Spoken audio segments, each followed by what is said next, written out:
आप सभी भाई-बहनों का सर्व कल्याण वृक्ष की प्रश्नोत्तर ज्ञान कक्षा में एक बार फिर स्वागत है। आज का प्रश्न हमारी कोई प्रसारित वीडियो तकरीबन 4-5 साल पहले की है, अष्ट प्रकृति के ऊपर। अष्ट देखिए संस्कृत में, हिंदी में 8 का मतलब ये जैसे 5 तत्वों का आपका हमारा शरीर बना है ना, पृथ्वी, जल, अग्नि, वायु, आकाश। ये एक साधारण बोलचाल में कहा जाता है। जबकि अष्ट प्रकृति का अभिप्राय मूलभूत रूप से प्रकृति के 3 गुण, 3 गुणों का मतलब तमोगुण, रजोगुण, सतोगुण की जो सम अवस्था की स्थितियाँ हैं। फिर उसमें सतोगुण की वृद्धि, देखिए प्रकृति के क्योंकि गुण ही जड़ हैं, तो जड़ में तो अपने आप क्रिया होती नहीं। वो तो संसारी भाषा में हम बोल देते हैं कि प्रकृति में हर क्षण परिवर्तन होते हैं। वो परिवर्तन होते नहीं है, वो परमात्मा की ब्रह्म सत्ता द्वारा परिवर्तन लाए जाते हैं। जैसे आपके हमारे घरों में देखिए यंत्र होते हैं, यंत्र का जैसा स्वभाव होता है, अब टीवी का स्वभाव क्या है? वो चित्र दिखाता है। गीजर का स्वभाव क्या है? वो पानी को गर्म कर देता है। फ्रिज का स्वभाव क्या है? वो पानी को ठंडा कर देता है। अब तीनों यंत्र हैं। इन तीनों यंत्रों में बिजली का प्रवाह तो एक ही जाता है। संसार में ये जो माया है, प्रकृति है, तमोगुण, रजोगुण, सतोगुण, ये तीनों गुण भी यंत्र की भांति कार्य करते हैं। तीनों के अलग-अलग लक्षण हैं। लक्षण का मतलब स्वभाव है। इनको क्रियाशील परमात्मा की, देखिए जब एक हमारा वीडियो आया था सृष्टि चक्र के ऊपर, सृष्टि चक्र में हमने सृजन, पालन और प्रलय की स्थितियों पर एक चर्चा रखी थी। देखिए इन सभी स्थितियों को क्रमबद्ध समझना होता है। ये तो देखिए मूलभूत पृथ्वी, जल, अग्नि, वायु, आकाश जिसका आपका हमारा शरीर बना है। अक्सर शमशान घाट पे आपके हमारे जब मृत्यु की स्थितियाँ होती हैं, शव जलते समय क्या कहा जाता है कि 5 तत्वों का बना था, 5 तत्वों में लीन हो गया।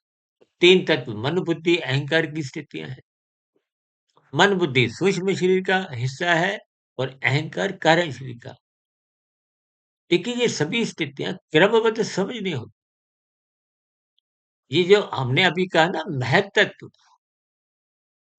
ये प्रथम तत्व, ये तत्वों में जो एक स्थितियाँ हैं, इसीलिए जिसको आप और हम प्रकृति कहते हैं, ये वास्तव में विकृति है।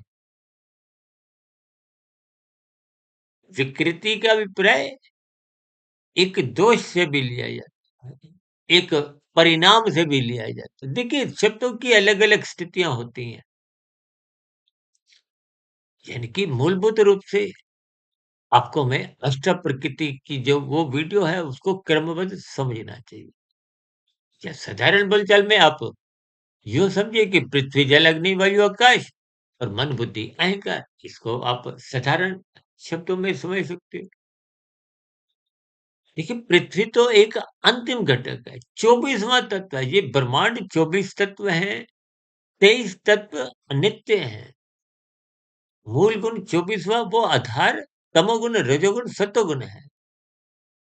जैसे आपके हमारे 3 शरीर है ना, 5 तत्वों का शरीर, आपका हमारा स्थूल शरीर, पृथ्वी, जल, अग्नि, वायु, आकाश। इसी तरह आपका हमारा सूक्ष्म शरीर 17 तत्वों का है। 5 सूक्ष्म भूत, जिनके कारण ये शरीर बना, जिनको भोग विषय भी कहते हैं, शास्त्रों में तन्मात्रा भी कहा जाता है। गंध, रस, रूप, स्पर्श, शब्द, वो स्थूल भूतों का एक कारण है।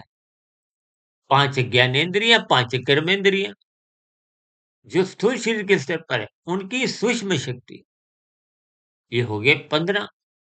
और फिर है इन इंद्रियों का संचालक मन, और मन के ऊपर निर्णय लेने वाला उसका बॉस, वो 17वाँ तत्व बुद्धि है।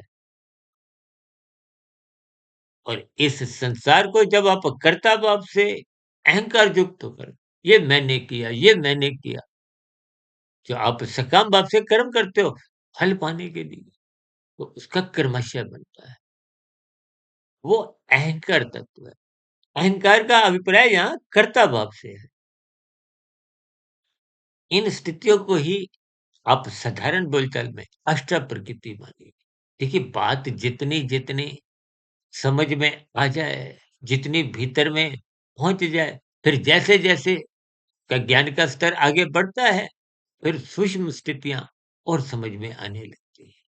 इन स्थितियों को आप जितना जितना क्रमबद्ध समझोगे, क्योंकि शास्त्रों में भी तो जो चार भक्तों का उल्लेख आता है, अर्थ भक्त तो देखिए जब जब दुख आते हैं आप और हम परमात्मा की शरण में जाते हैं, अर्थें भी गाते हैं।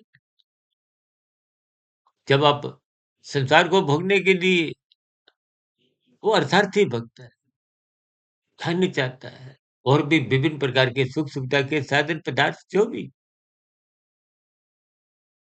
ये तामसी राशि स्थितियां हैं। आर्त भक्त तामसी भक्त है, अर्थार्थी जो संसार भोगना चाहता है वो राजसी, और एक साधारण मनुष्य को तो राजसी कहा गया।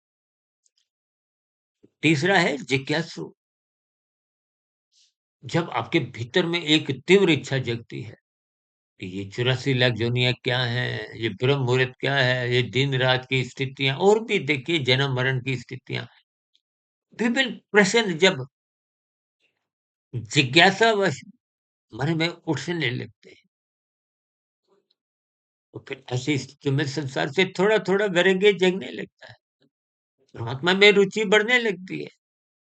लेकिन परमात्मा को पाने का लक्ष्य जिज्ञासु का होता नहीं, लेकिन जिज्ञासु से ही फिर वो प्रेमी ज्ञानी भक्त, जिनका परमात्मा को पाने का एक लक्ष्य होता है।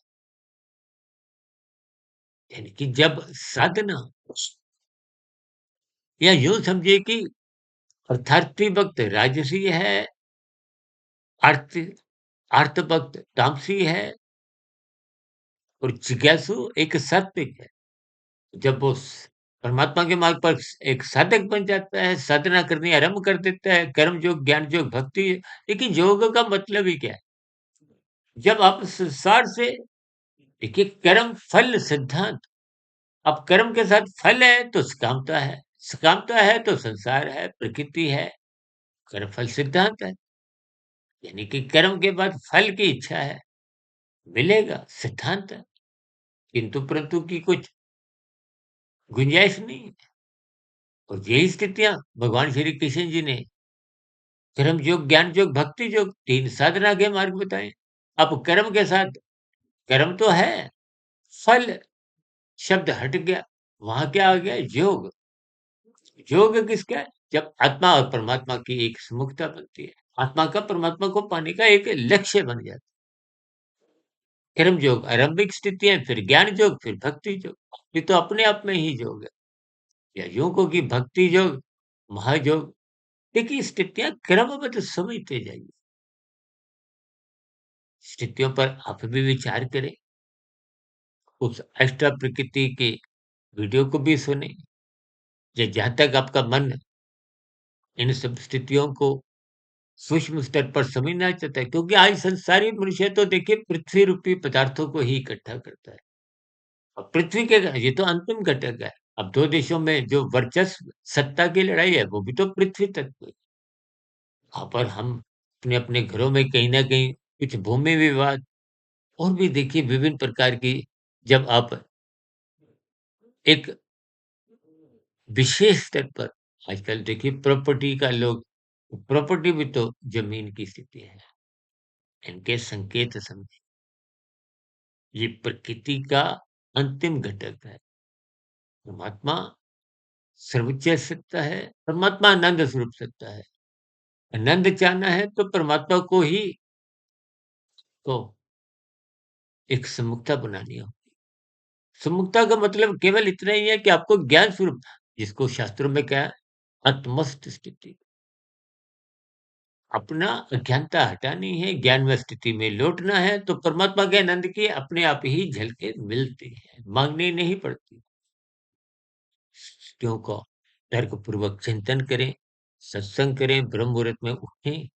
इन सभी स्थितियों पर अपने प्रश्न जिज्ञासावश पूछते रहिए, परमात्मा से जुड़ते रहिए। जब प्रश्न समाप्त हो जाते हैं, परमात्मा से एक विशेष योग की स्थितियाँ बनती हैं, तो यही एक साधना है। इन्हीं शुभकामनाओं के साथ चर्चा विशेष को यहीं विश्राम देते हैं। की प्रतिक्रियाओं का नीचे कमेंट्स बॉक्स पर स्वागत है। चर्चा विशेष को सुनने के लिए आप सभी भाई-बहनों का बहुत-बहुत धन्यवाद।